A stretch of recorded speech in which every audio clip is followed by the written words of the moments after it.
For 27 years, a single shell casing sat in an evidence locker in Lexington, Kentucky, cataloged, stored, waiting. No one knew that this tiny piece of metal, no bigger than your thumb, would eventually connect a local murder to one of America's most terrifying serial killers. A man who hid in plain sight. A man who knocked on doors with a business card in one hand and a loaded gun in the other. A man who carried a duffel bag filled with rope, wire cutters, a video camera, and a revolver. This is the story of Robert Eugene Brashers, the phantom contractor who left a trail of devastation across the American South, and the cold case detectives who refused to let his victims be forgotten. January 2026, Lexington, Kentucky. After nearly 3 decades of dead ends and sleepless nights, the Lexington Police Department finally had an answer. The murder of Linda Rutledge, killed in November 1998 at the Nixon Hearing Aid Center where she worked, had been solved. But the answer was more disturbing than anyone could have imagined. The killer was a ghost, a man who had been dead for 25 years, Robert Eugene Brashers. When detectives began pulling the threads of his criminal history, they uncovered something far worse than a single murder. Brashers had left a trail of violence stretching across at least 7 states. From Florida to Texas, South Carolina to Kentucky, Tennessee to Missouri, Arkansas to Georgia. Survivors and victims whose cases had gone cold for decades were finally connected to one man. What makes this case particularly chilling is how it was solved. In 2025, a detective in Austin, Texas, decided to resubmit a piece of evidence into a ballistics database. The National Integrated Ballistic Information Network, or NIBIN, had been upgraded significantly since the 1990s. New software, better matching capabilities. That detective entered a .380 shell casing recovered from a crime scene in December 1991. The Austin Yogurt Shop murders. 4 teenage girls. Shot. Bound. Sexually assaulted. The shop set on fire to destroy evidence. The case had haunted Austin for over 30 years. 4 innocent men had even been wrongly arrested and convicted before DNA evidence cleared them. The real killer had never been caught, until now. The ballistics match came back almost immediately. The shell casing from Austin matched one recovered in Lexington, Kentucky from Linda Rutledge's murder scene. The same gun, the same killer. But that was just the beginning. When investigators cross-referenced DNA evidence from both cases, they found matches to other crimes. South Carolina, Missouri, Tennessee. The puzzle pieces that had been scattered across decades and state lines suddenly began to fit together. And at the center of it all was Robert Eugene Brashers, a traveling contractor with a violent past and a terrible secret. To understand how Robert Brashers became a serial killer, we have to go back to November 1985. Port St. Lucie, Florida. Brashers was in his 20s. He approached a 24-year-old woman and made sexual advances. She refused. She tried to leave. So he shot her. In the head, in the neck. Miraculously, she survived. She was able to escape and get medical attention. When police arrived, they arrested Brashers and charged him with attempted murder, aggravated battery, and using a firearm to commit a crime. This should have been the end of Robert Brashers' freedom. This should have been a warning sign that he was capable of extreme violence. But in December 1985, Brashers pleaded guilty to reduced charges, second-degree homicide and aggravated battery. He was sentenced to just 12 years in prison. 12 years for shooting a woman in the head because she rejected him. He served only 4. In 1989, Robert Brashers was granted parole. He walked out of prison and disappeared into society. And within a year, he had killed. April 1990. Greenville, South Carolina. Genevieve Zitricki, known to everyone as Jenny, was 28 years old. She was a computer programmer working in the payroll department at Michelin North America headquarters. She had recently divorced and was enjoying her independence. She played softball. She taught at a local school. She lived in a vibrant apartment complex filled with young professionals. Jenny was living her life. On an otherwise ordinary day in April, she didn't show up for work. Her colleagues were concerned. It wasn't like her to miss work without calling. When police performed a welfare check at her apartment, they found the back door had been broken into. Inside, they found Jenny in her bathtub. She had been brutally beaten, raped, strangled. The violence was shocking. Detectives worked the case relentlessly, but there were no witnesses, no clear suspects. The case eventually went cold. For 28 years, Jenny Zetricky's killer walked free. What investigators didn't know at the time was that Robert Brashers had already established his pattern: forced entry, sexual violence, extreme brutality, and a complete lack of remorse. He was just getting started. December 6, 1991. Austin, Texas. Just before midnight, an Austin Police Department patrol officer was making his rounds when he noticed something unusual.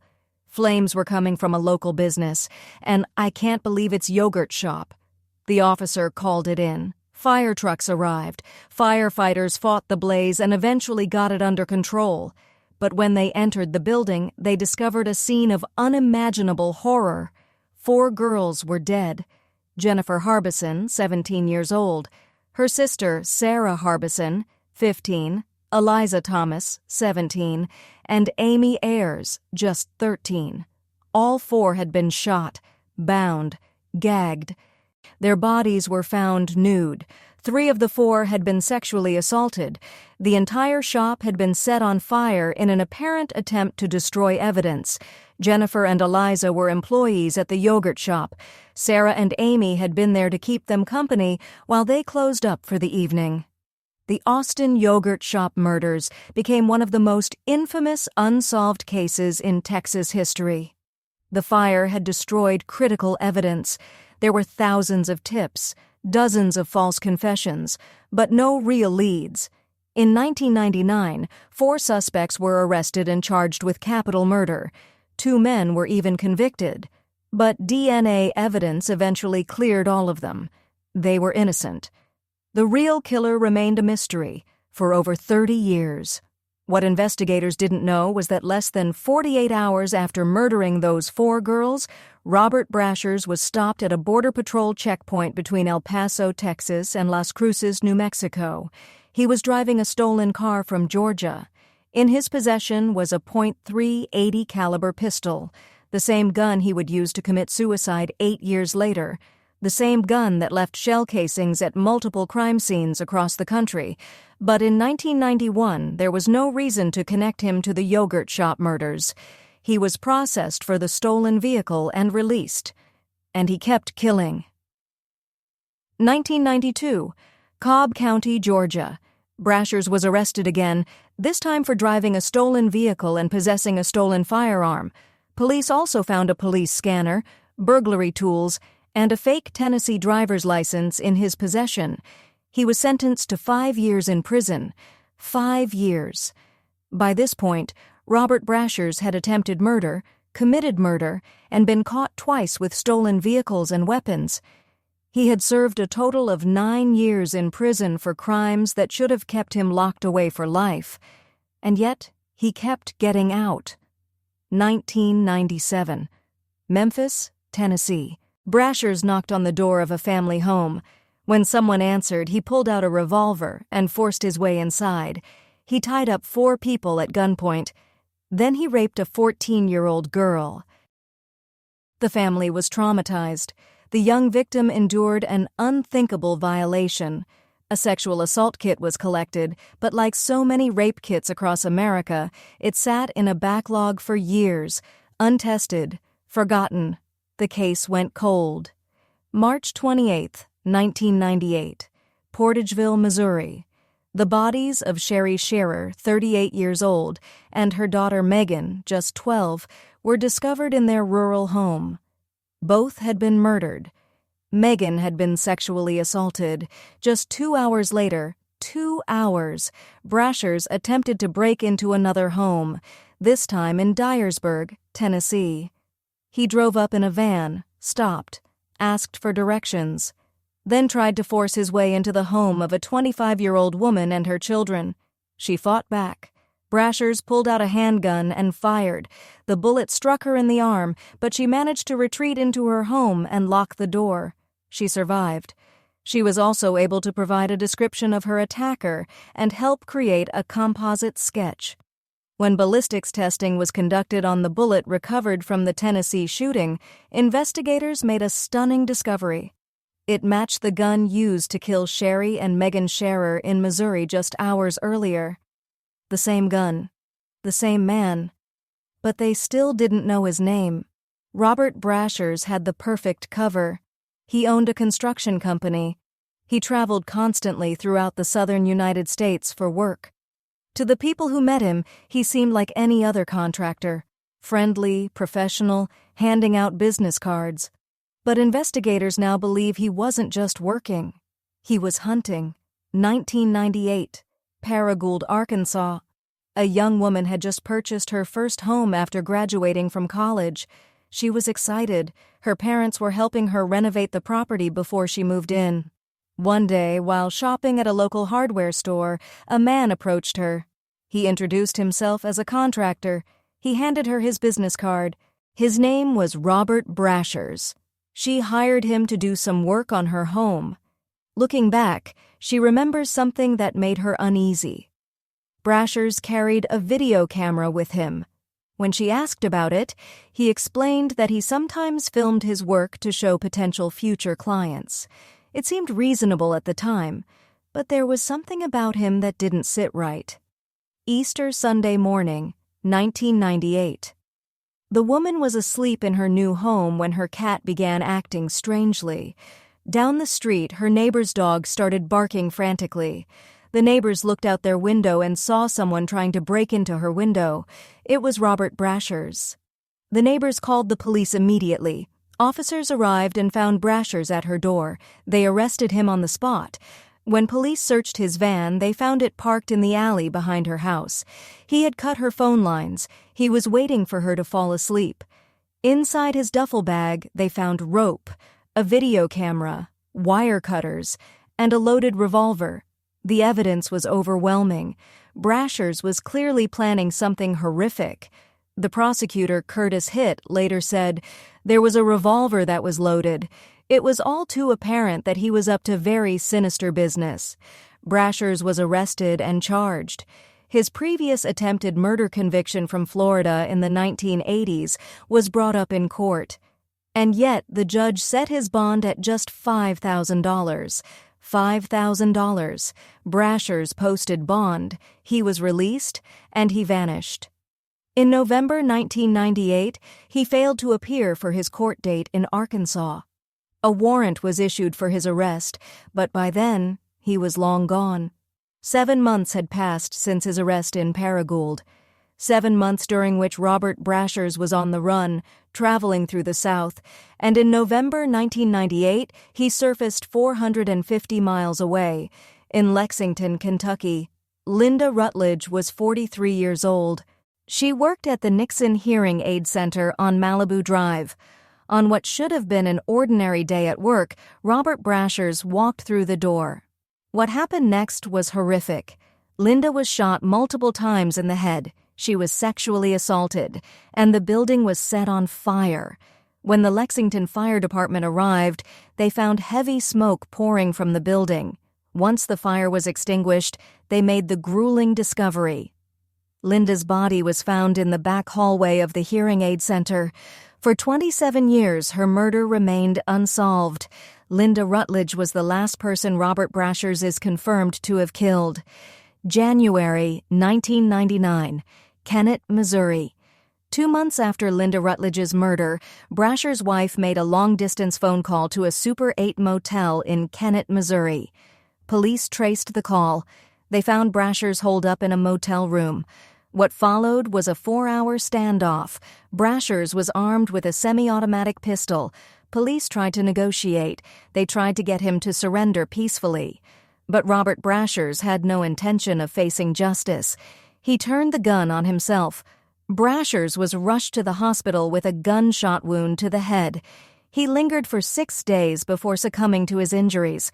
Robert Eugene Brashers died on January 11, 1999, and for 2 decades his crimes remained disconnected, separate cold cases in different states, different victims, different jurisdictions. No one knew they were all tied to the same man. It took technology to finally connect the dots. In 2006, DNA from the Missouri murders, Sherry and Megan Scherer, was entered into CODIS, the national DNA database. In 2016, Memphis police sent the rape kit from their 1997 case to be tested. It was part of a massive backlog that had been discovered years earlier. In 2018, investigators in South Carolina used genetic genealogy to identify Brashers as Jenny Zetricky's killer. His body was exhumed from his grave pursuant to a court order. DNA samples were taken and tested. It was a match. Suddenly, cases that had been cold for decades were coming back to life. And then, in 2025, a detective in Austin made a decision that would crack the case wide open. He decided to resubmit that .380 shell casing from the yogurt shop murders into NIBIN, the National Integrated Ballistic Information Network. The database had been significantly upgraded since the 1990s. The software was better. The matching algorithms were more sophisticated. The shell casing from Austin was entered into the system, and it matched the shell casing from Lexington, Kentucky. The same gun had been used in both crimes. DNA evidence confirmed it was the same killer, Robert Eugene Brashers. The man who had died 25 years earlier was finally being held accountable for his crimes. Brashers' own daughter, Deborah, was born in August 1991, the same year her father murdered 4 girls in Austin. She only recently learned the full extent of his crimes. In a heartbreaking statement, she said, "I am very sorry to every family that my father hurt. I know that it is not my place at all to tell you I am sorry, but someone has to because he was not sorry for it, and half of my DNA is the person that hurt you the most. So I want to tell you sorry, and I am so sorry for everything. But I am finally glad that you are getting answers." The question that haunts investigators is simple, but terrifying. How many more victims are out there? Robert Brashers traveled constantly. He would be gone for weeks at a time. He had no known ties to Lexington, Kentucky. He simply passed through. His pattern was clear: forced entry, binding his victims, sexual assault, gunfire, arson. Detective John Davis from the Lexington Police Department put it plainly, "We're pretty confident that there's probably more out there." Authorities are now urging cold case departments across the country to review unsolved homicides from 1995 to 1998. If a case matches Brashers' modus operandi, it might be connected. Over 100 homicides in Lexington alone remain unsolved since 1970. Across the country, thousands more families are still waiting for answers. This case proves that even decades later, justice is still possible. The story of Robert Eugene Brashers is a reminder that monsters can hide behind the most ordinary faces.